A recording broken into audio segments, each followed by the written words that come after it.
Well, here I am.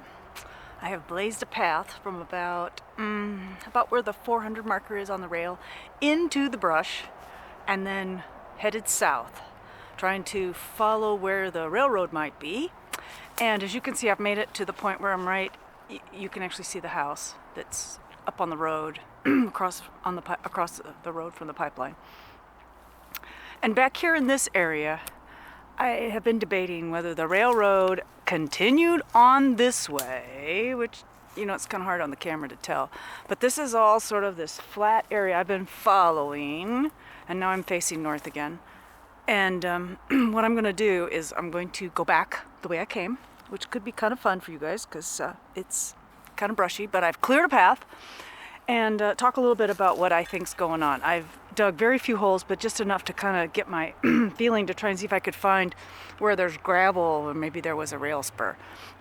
Now, one part of me thinks, see, there's this little dip here. This is all down in here is much lower. It's between the little mound I'm sitting on or standing on, which could very well be where the spur was. It sort of seems to make more sense.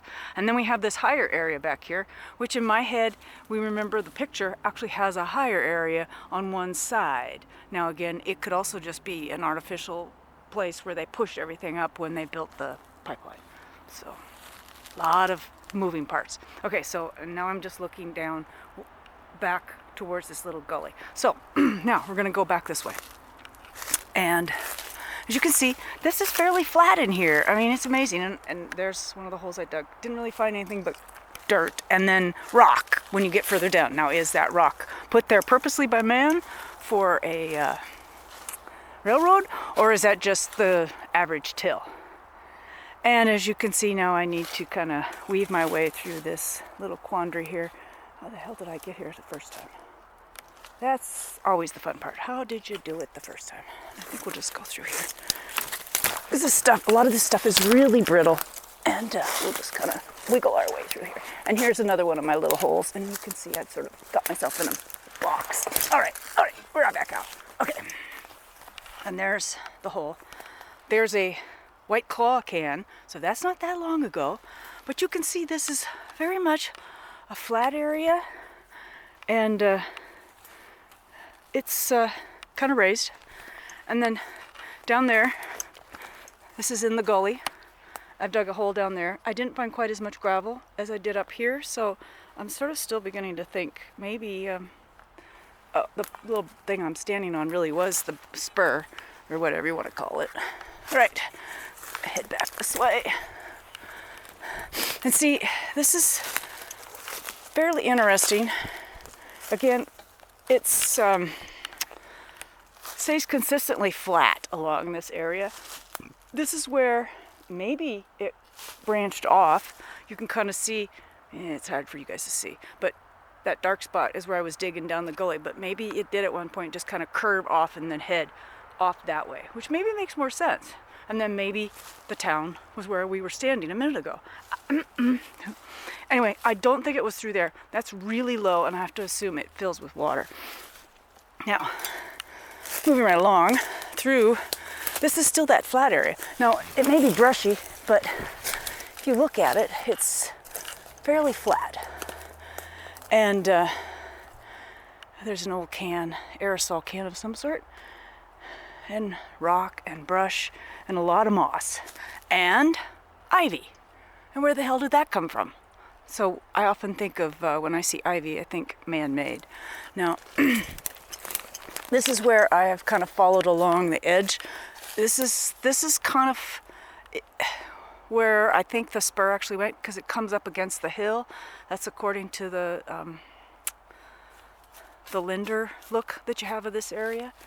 And see, there's that gully. And you can see it definitely goes down right there. Again, photos don't always do that justice. So we're just going to climb through the brush some more. I've kind of got a path here, but it's a little under and over. But at least we can get around back here, because I have kind of got a nice path. And we're going to go underneath this. And of course I'm carrying my shovel, so that doesn't help matters. But see what I mean about this is pretty much like a flat path. I mean, it don't look that flat, but it is flat in comparison to some of the other stuff out here. Okay, and then in here we have, this is the edge of the hill, the flat spot that is pretty much up here around marker 600. And if you can look off that way, you'll see those metal poles on the ground. That means that we're getting closer to where our 400 marker is, which is just a little further, maybe another 50 feet.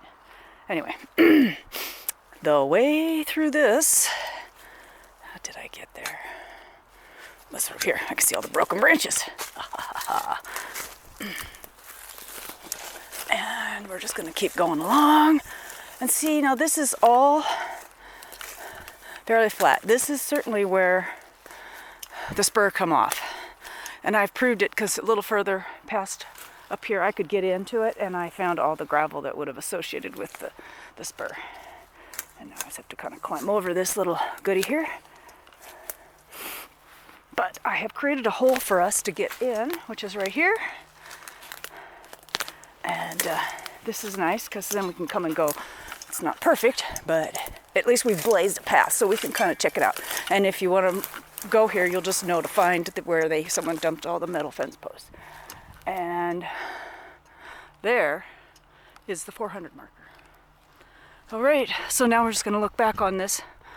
So along here, this is where the spur came off. And you can see it's all fairly flat. And there's that hill that we talked about that Alan, you pointed it out right away. The spur just skirts the side of that. Another landmark is all this fabric or whatever blanket it is. And then see, this is that hillside.